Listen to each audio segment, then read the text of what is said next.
For most of that year, my job was simple on paper: keep the revenue engine from stalling. I worked at a mid-sized B2B software company that sold payment infrastructure to other businesses. Boring words for a system that touched a lot of money. The kind of money that makes people smile in meetings and panic in private. I wasn't an executive. I wasn't leadership. But I owned the part nobody wanted to think about: integrations and renewals on our largest accounts. When a client renewed, the company breathed. When they didn't, everyone suddenly remembered your name. The problem was, for months, nobody answered mine. It started small. It always does. I'd send a message to my VP, Mark, like, "Client A's renewal is in 45 days. They're asking about the SLA exceptions. Who's approving the revised language?" No reply. I'd follow up a week later. Polite, short, quick bump on this. Legal needs direction. Still nothing. At first, I told myself he was busy. Executive offsites. Budget season, whatever. But then it wasn't just Mark. It was finance. It was legal. It was sales leadership. People who used to respond within hours now acted like my messages were invisible ink. Slack. Email. The ticketing system. Same outcome. Silence. And the silence wasn't neutral. Silence in a company is a decision. I noticed it most in meetings. I'd raise something concrete, like a client requesting a custom reporting clause that could create liability. And Mark would smile and say, "Good catch. Let's take it offline." He never did. Then he'd move to the next slide like I hadn't spoken. After the third time, I started documenting everything. Not because I was trying to build a case. I wasn't thinking like that yet. I just didn't trust the air anymore. So I began sending recap emails after meetings. Per our conversation, client is requesting X, waiting on approval from legal's finance. Renewal date is Y. It felt excessive, but it also felt safer. By October, the pattern was obvious. My job was still to keep things running, yet the people who had to sign off were refusing to exist. I started asking myself a question I didn't want to ask. Are they freezing me out, or are they setting me up? Because there's a difference between busy and strategically unavailable. One afternoon, I got pulled into a meeting with our sales director, Nadia. She was one of the few people who still looked you in the eyes. She closed the door and lowered her voice like the walls were listening. "Are you okay?" she asked. I laughed, because it was either laugh or admit the truth out loud. "I don't know," I said. "Why?" Nadia hesitated, then slid her laptop toward me. On her screen was an internal forecast sheet. A column titled Owner listed names beside each account. Most of the accounts I managed weren't under my name anymore. Mark's name was there. Finance had reassigned a few to a new manager. Even a junior PM had one of my renewals. I stared at it, confused. "When did this change?" Nadia shrugged. "I saw it yesterday. Thought it was a mistake." "It wasn't," I said, more certain than I should have been. She watched my face carefully. "Do you want me to say something?" I shook my head. "No, not yet." Because if I walked into Mark's office and asked, he'd do what he always did. Smile, deflect, promise a follow-up he'd never deliver. And then I'd be the emotional one, the paranoid one, the problem employee. So instead of confronting him, I did something else. I went back to my desk and pulled up the systems I still had access to. Our renewal tracker, the contract repository, the incident ownership map for production escalations. And what I found wasn't dramatic. It was worse. My name was still attached to the obligations. Not the credit, not the visibility, the risk, the responsibilities that could blow up if ignored. The owner of record in multiple systems was still me, even while leadership quietly moved the business owner label somewhere else. In other words, if things went right, they'd take the win. If things went wrong, they'd point at my name. That night, I didn't sleep. Not because I was scared of being fired. I'd been laid off once in my 20s. I knew the script. I could survive it. What kept me awake was the feeling that something was about to break, and they were positioning me as the scapegoat, standing closest to the explosion. Around 1:30 a.m., I opened my email drafts and wrote one message I didn't send. It was to Mark, simple and clean. Please confirm in writing who's accountable for renewals, X, Y, Z, and associated approval decisions. I stared at it, then I deleted it. Because if I asked him directly, he'd know I saw the pattern. And if he knew that, he'd move faster. So I made a different plan. I stopped asking for answers. I started collecting proof of the silence. Every unanswered Slack, every meeting recap, every approval request that vanished into nothing. I also began doing something I'd never done before in my career. I started building my own exit strategy. Not dramatic, not impulsive, quiet, methodical. I updated my resume. I reached out to 2 former coworkers. I set up interviews. But I didn't leave right away, because the deeper I looked, the clearer it became. This wasn't just office politics. They were moving pieces on a board, and I was the piece they planned to sacrifice. Then, in early November, Mark finally answered me, not with a decision, not with a solution, with a calendar invite. Title, Quick Sync, duration 10 minutes. Attendees, me, Mark, and HR. No agenda, no notes, no context. And in that moment, I realized something that made my stomach turn cold. All those months of silence weren't because they forgot me. They were waiting for the right moment to erase me, but I didn't know it yet. That decision would cost them everything. The quick sync invite sat on my calendar like a bruise you keep pressing to see if it still hurts. 10 minutes, HR included, no agenda. In most companies, you learn a language that isn't spoken out loud, and a meeting like that only translates one way. I didn't cancel it. I didn't ask what it was about. I did what I'd been doing for months, stayed calm and gathered facts. The morning of the meeting, I got to the office early and made coffee I didn't drink. I forwarded the invite to my personal email, just the details, nothing confidential. Then I opened my Ascent folder and pulled up every recap I'd sent since the silence started. It was a depressing scroll. Waiting on approval, need sign off, client requesting exception, no response yet. A paper trail of me doing my job into a vacuum. At 10 a.m., I walked into a small conference room. Mark was already there, relaxed, sitting back like this was a routine check-in. HR, Dana, was next to him with a laptop and a printed folder. Dana smiled the way HR people smile when they're trying to look human while doing something inhuman. "Thanks for coming," she said. Mark didn't even look uncomfortable. He folded his hands and said, "We'll keep this quick." Dana opened the folder. "This is a role elimination due to restructuring. Today is your last day." That was it. No performance talk, no warning, no improvement plan. No, "we appreciate your contributions." Just a sentence designed to be unarguable. I didn't speak right away. I let the silence settle, the way it had been settling on me for months. Then I asked the only question that mattered. "Is my role being eliminated?" I said, "or is it being reassigned?" Mark's lips twitched like he didn't expect me to be that direct. Dana answered carefully, "Your position is being removed. Some responsibilities may be redistributed." Mark jumped in, smooth and practiced. "We're aligning resources. Nothing personal. You know how it is." I stared at him. "I've been asking for approvals for months. Nobody replied. Now my role is eliminated? You're telling me that's not connected?"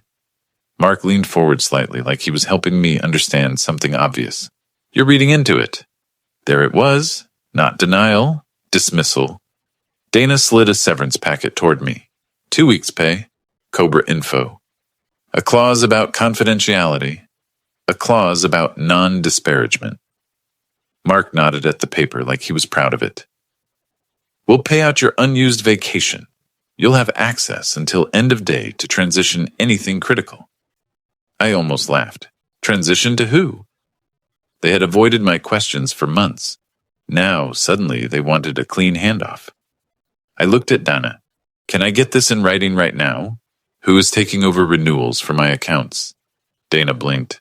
That should be in the transition plan. Mark cut in fast. We'll handle it internally. Of course he would. They didn't want ownership document.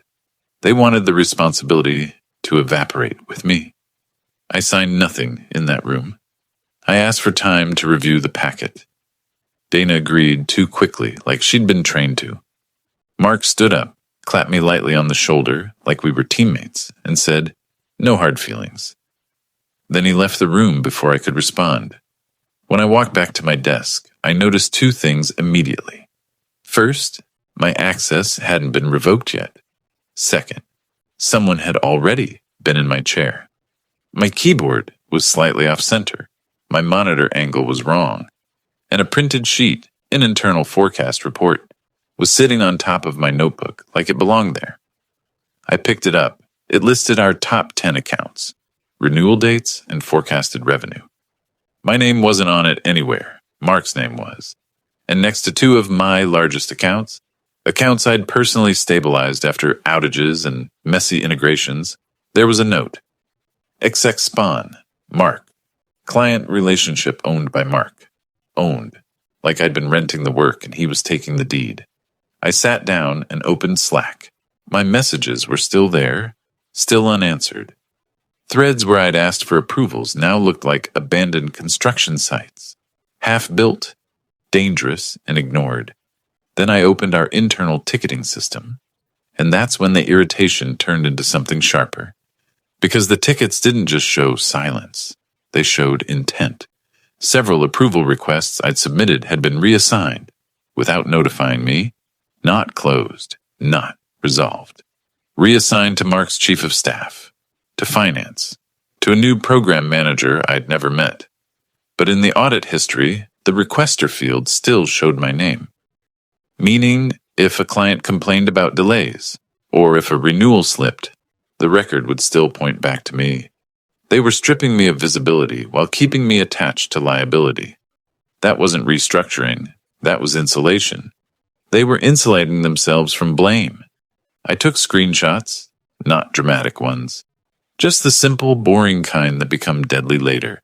Timestamps, reassignment logs, approval queues. Then I opened the contract repository and searched for one specific clause. A change request one client had been pushing for. An exception that could trigger penalties if we missed certain uptime thresholds. I'd asked Mark about it 3 times. He never answered. The clause was still pending, and the renewal date was close. Close enough that if it wasn't handled, the client could walk. Close enough that if it blew up, someone would have to explain it to the board. I leaned back in my chair and felt the unfairness settle into my bones, not because I was being fired, but because they were trying to erase the months of neglect that led to it, like they could delete history by deleting me. I packed a few personal items quietly, headphones, a framed photo, a mug I didn't even like. And while I did it, my phone buzzed. A text from Nadia. "Are you okay?" I stared at it for a long time before answering. "I will be," I typed. "But something's wrong here." Then another buzz. An email from Mark. Subject line. Transition checklist. No apology. No gratitude. Just a list of things he wanted from me before I left. And at the bottom, one line that made my stomach tighten. "Please confirm you've handed off access details for the payments incident runbook." They wanted me gone, but they still needed the keys. And that's when I realized they weren't finished with me. They were just starting the part where they'd pretend they never needed me at all. But that decision was about to turn on them. I left the building with a box in my hands and my badge still warm from the last swipe it would ever make. Outside, the air felt sharper than it should have. The city looked normal. People walking, cars moving, life continuing, like nothing had happened. And that was the strangest part. Your entire world can shift in a 10-minute meeting, and the sidewalk doesn't even notice. I sat in my car for a minute and didn't start it. I just held my phone and stared at Mark's transition checklist email, like it was a joke written by someone who didn't understand how jokes work. a checklist, as if the past several months hadn't been one long, silent refusal to transition anything with me, as if they hadn't treated my questions like they were noise. I didn't reply. Instead, I opened my notes app and wrote 3 lines. Don't sign anything today. Don't give away keys without receipts. Protect the paper trail. It sounds paranoid when you write it down, but paranoia is just pattern recognition when you're the only one paying attention. I drove home, set the box down by the couch, and did something I'd been too exhausted to do for weeks. I opened my laptop, my personal one, and logged into my email, not the company email, my own, because I'd been forwarding something to myself for months. Not proprietary documents, not client data, just proof. Meeting recaps, requests for approval, screenshots of reassignment logs that showed my name still attached to obligations. Boring procedural evidence, the kind that doesn't look powerful until someone tries to lie. I was halfway through organizing it into folders when my phone buzzed again. Unknown number. I let it go to voicemail. It buzzed again immediately, then again. I watched the screen light up and darken like a heartbeat. Finally, I answered. Hello? A breath on the other end, then a voice I recognized. Jared, one of our on-call engineers. We weren't close, but we'd worked together enough that he sounded comfortable when he called. He didn't sound comfortable now. Hey, he said. Sorry to call you like this. Are you still with the company? No, I said. As of today, apparently not. Silence. Then, okay, that's bad. My stomach tightened. What happened? Jared spoke fast, like he was trying to outrun the problem. Payments Orchestrator is failing in prod. It's rejecting transactions. Clients are escalating. We opened an incident. We tried the run book, but the last update was yours. I didn't respond right away, because the words, last update was yours, hit me like a cold splash. Not because I'd done anything wrong, because it confirmed what I'd suspected. They fired me, but they hadn't replaced me. They had reassigned ownership labels. They had moved names on spreadsheets, but they hadn't transferred understanding. They'd been collecting credit. They hadn't been collecting competence. Jared lowered his voice. Mark's in the incident channel. He keeps asking who owns it. I looked down at the box in my living room. The badge, the severance packet, the checklist email, and something in me snapped. Not in an explosive way. In a clean, quiet way. The kind that feels like a door locking. For months, I'd been trying to be the good employee, the calm one, the reliable one, the one who stays late, keeps the machine running, doesn't make waves. And where did that get me? A 10-minute meeting and a checklist. I took a breath. Jared, do you have a ticket number? Yeah, he said quickly. INC 2217. Okay, I said. Put everything in the incident notes, every question, every decision, every name. Don't let it stay in chat. He paused. Why? Because if this goes sideways, I said, someone's going to need a story. Another beat of silence. Then he said, yeah, okay, I'll do that. I hung up and sat still. A part of me wanted to help. Reflex, muscle memory. I knew that system. I knew the weak points. I knew the workaround that stabilized it when the load spiked. But another part of me was done donating expertise to people who treated it like an entitlement. So I called my attorney, not for revenge, for boundaries. I didn't have a fancy lawyer, just someone I'd met through a friend years earlier when I negotiated a contract. She answered on the second ring, sounding like she was in the middle of her own day. I explained what happened in short sentences.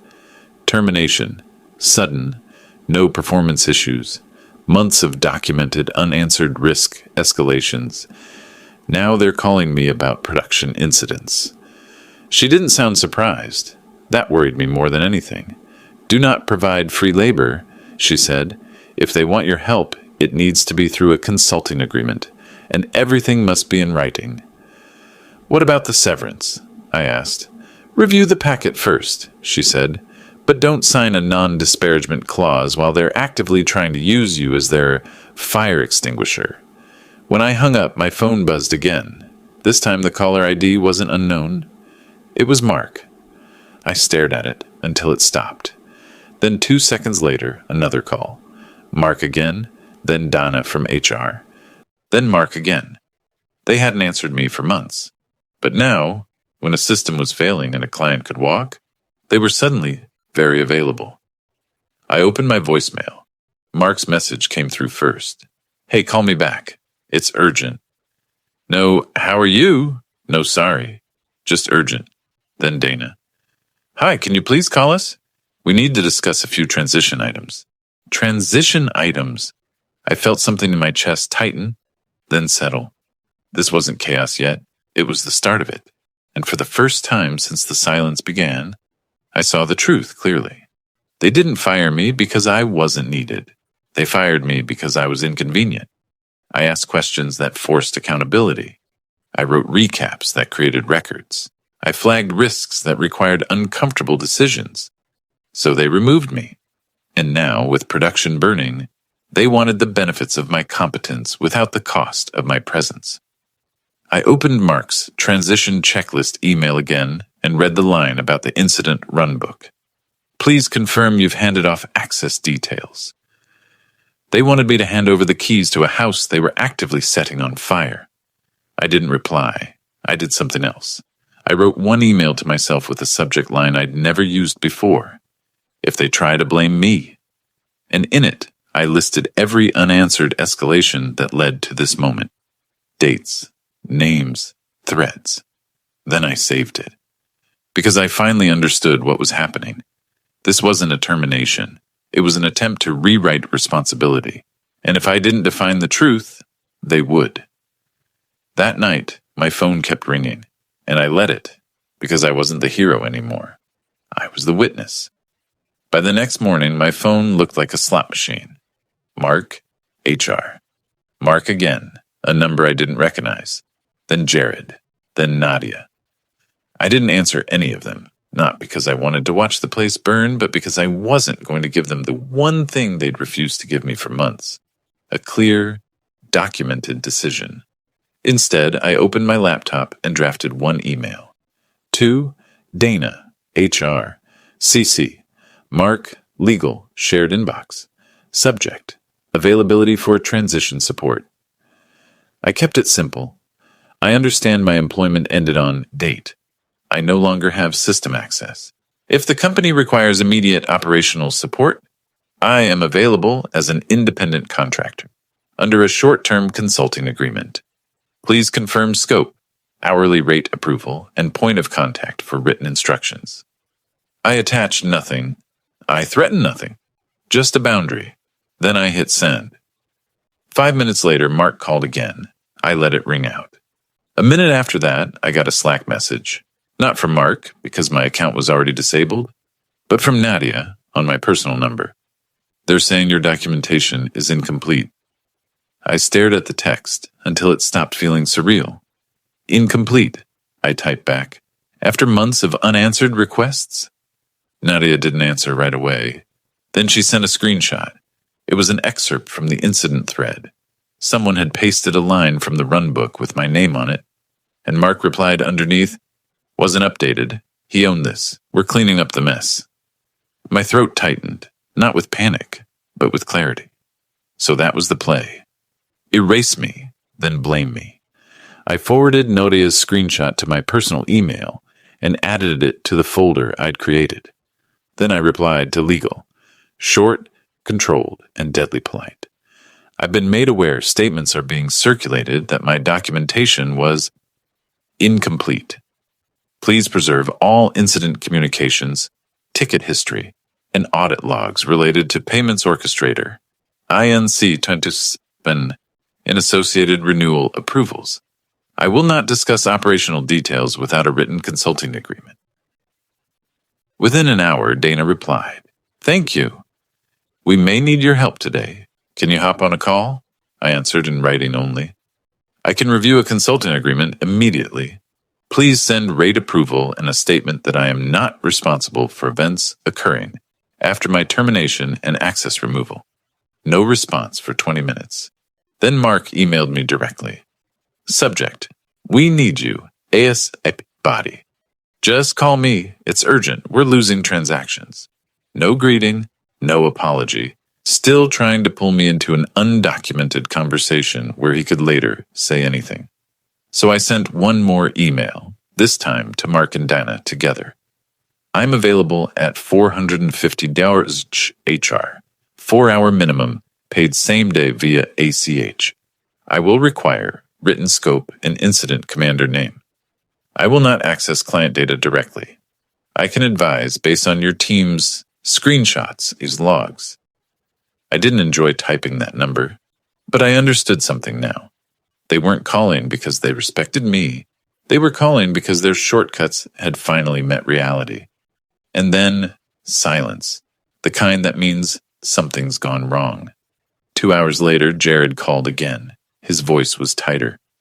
It's worse. Clients are escalating to execs.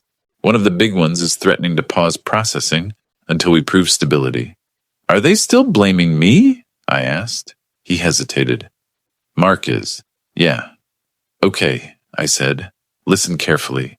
Keep everything in the ticket. Every decision must be logged. If Mark gives a verbal instruction, ask him to type it. Jared exhaled like he'd been waiting for permission to stop pretending. Got it? Then he said something that made the whole situation snap into focus. They tried to run the workaround, and it broke something else. Now finance is involved. Of course it was. The workaround wasn't a button. It was a sequence. It required context, and context is what they'd spent months ignoring. That afternoon, Dana finally sent a 1-page consulting agreement. It was sloppy. No scope, no rate, just a generic transition assistance clause, and a line that tried to fold my help under the same confidentiality terms as the severance packet. I forwarded it to my attorney. She replied in 10 minutes. Reject. They're trying to get free labor while limiting your ability to defend yourself. So I responded to Dana. This document does not reflect the terms I proposed. I'm available under a defined SOW with rate and liability language. Please have legal revise. Until then, I cannot assist. Mark replied within 3 minutes. 3. After months of silence. Stop being difficult. People are working all night because of this. And that was the moment my anger became useful. I didn't insult him. I didn't argue emotionally. I replied with receipts. I attached a PDF, nothing confidential, just my meeting recap emails and unanswered approval requests. Subject lines and dates. 32 messages over 4 months that all ended the same way. Me asking for decisions, leadership providing none. Then I wrote 1 paragraph. Mark, I escalated these risks repeatedly and asked for sign-off. I was ignored. My employment ended yesterday. If you continue stating publicly that I caused this incident, I will provide this documentation to counsel and respond formally. If you want assistance, send a proper consulting agreement. I hit send. 5 minutes later, Nadia texted me again.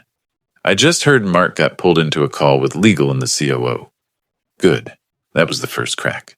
Then at 7:18 p.m., a new email landed in my inbox. From General Counsel. CC. Dana, HR. COO, Mark subject, urgent consulting support. It was 1 sentence. Please confirm your availability tonight under the rate you proposed. We will send revised terms within 30 minutes. I read it twice.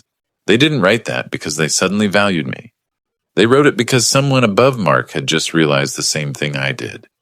If this story became he left us with nothing, it would collapse the moment anyone looked at the timestamps. And that night, when the revised agreement arrived, signed, scoped, and clean, I felt a small, sharp satisfaction. Not revenge, not yet, but proof. They thought I was gone. I wasn't. And now the chaos had a witness, with a paper trail. The revised agreement came in at 7:47 p.m. It wasn't perfect, but it was real. Rate, $450 HR, 4-hour minimum. Scope, advisory transition support related to payments orchestrator incident and renewal risk items. Most important line, consultant is not responsible for operational outcomes after termination date and does not have direct system access. I forwarded it to my attorney. She replied with one word, accept. So I did. Then I joined the call, not as an employee, not as a subordinate, as a voice on the line with terms. When the Zoom window opened, I saw faces I'd never seen in my career. Our general counsel, the COO, 2 directors from engineering, Dana from HR, and Mark sitting stiffly like someone had tightened a bolt behind his spine. Nobody made small talk. The COO spoke first. Thank you for joining on short notice. We need to stabilize and understand exposure. Understood, I said. I'll need your team to share logs and screenshots. I'm not accessing systems. Mark didn't look at me. Good. They walked me through what happened. The incident was exactly what I expected. A configuration change to reduce latency had been pushed without following the full checklist. It didn't just create failures, it created silent failures, the kind that look like random client issues, until the numbers fall off a cliff. Someone had tried my old workaround without understanding why it worked. That workaround depended on a specific queue threshold and a fallback flag. They flipped one, missed the other, and triggered a chain reaction. I kept my voice calm. Okay, I said. First, stop making changes. Freeze deploys. Second, roll back the config to the last known stable hash. Third, confirm whether the fallback flag is enabled at the service level, not just the UI. If you only toggled it in one place, you did nothing. The engineering director blinked. That explains it. Also, I said, the reason the runbook looks incomplete is because the missing step was never approved. I asked for legal and finance sign-off for the risk exception tied to uptime penalties. That approval never came. The general counsel turned slightly. Which approval? I didn't give a speech. I didn't vent. I shared a screen and showed one email thread. Clean, boring, undeniable. Dates, recaps, no replies. Mark shifted in his chair. The COO's face didn't change, but the temperature in the call did. Mark, the COO said, why was there no response to these escalations? Mark cleared his throat. We were in integration restructuring. We had competing priorities. Competing priorities, the general counsel repeated, like he was tasting the words. But the risk was flagged multiple times. Mark tried to smile. It didn't land. I stayed focused on the work. Within 90 minutes, engineering rolled back the change, enabled the correct fallback, and transaction success rates climbed. Not instantly, but steadily. The incident channel calmed down. The frantic pings slowed into real updates. Then came the second part, the part that mattered long term. The COO asked, what else is exposed? I opened my folder and pulled up a list I'd built quietly for months. Renewals approaching, clauses awaiting sign-off, systems where my name was still the owner of record. I read it like a checklist, not a complaint. Client A, renewal in 23 days, exception clause, pending approval. Client B, requesting revised SLA language, needs legal direction. Client C, past due security, addendum. If not signed, they can terminate. Also, multiple internal systems still list me as the accountable owner, while forecast labels were changed. That needs to be corrected to prevent blame drift. The general counsel nodded slowly. Send that list to me. I did. After the call, Mark tried one last move. He stayed behind when everyone dropped off. The screen showed only him and me. He forced a lighter tone. Look, no hard feelings. We just needed to get through the night. I didn't raise my voice. I didn't insult him. I said, Mark, you ignored me for months. You reassigned credit and left liability under my name. Then you tried to blame me publicly when the system failed. If you want this to stay professional, you stop rewriting the story. His jaw tightened. You're overreacting. No, I said. I'm documenting. I ended the call. The next morning I woke up to something I hadn't felt in a long time. Quiet. Not the anxious kind. The settled kind. At 9:12 a.m., an email came from the General Counsel. Subject, resolution, plus next steps. They thanked me. They confirmed the incident was stabilized. They asked for a final hour of advisory work to formalize ownership and update the run book with approvals. Then one more line, almost hidden at the bottom. Please note, Mark Cole has been removed from incident leadership, pending internal review. I stared at that sentence for a full minute, not because I was celebrating, because it was clean karma, not dramatic revenge, not a public humiliation, just consequences. He'd spent months treating accountability like something you can dodge by staying silent. But when the truth arrived, with timestamps, silence stopped protecting him. Later that week, I got another email. From HR, not Dana. A new name. Subject, severance packet update. They offered improved severance terms. They removed the non-disparagement clause. They included a neutral reference statement. And, without admitting fault, they clarified in writing that my termination was not performance-related. They were trying to close the risk. And I let them, because I didn't need more war. I needed closure. On my final consulting invoice, there was a small note in the payment memo. Transition support, emergency. I saved it anyway, not as a trophy, as proof that I wasn't crazy, that the months of silence weren't in my head. They were a strategy, and strategies have costs. I took a new job 2 months later, better team, better culture, and the best part? When I sent a message, someone answered, but every now and then I still think about that week, about how quickly they went from ignoring me to begging, and how satisfying it felt to realize they didn't erase me, they exposed themselves. Because revenge isn't screaming in a conference room. It's boundaries. It's receipts. It's letting the truth walk in, and watching the person who tried to delete your name get called out by their own timestamps.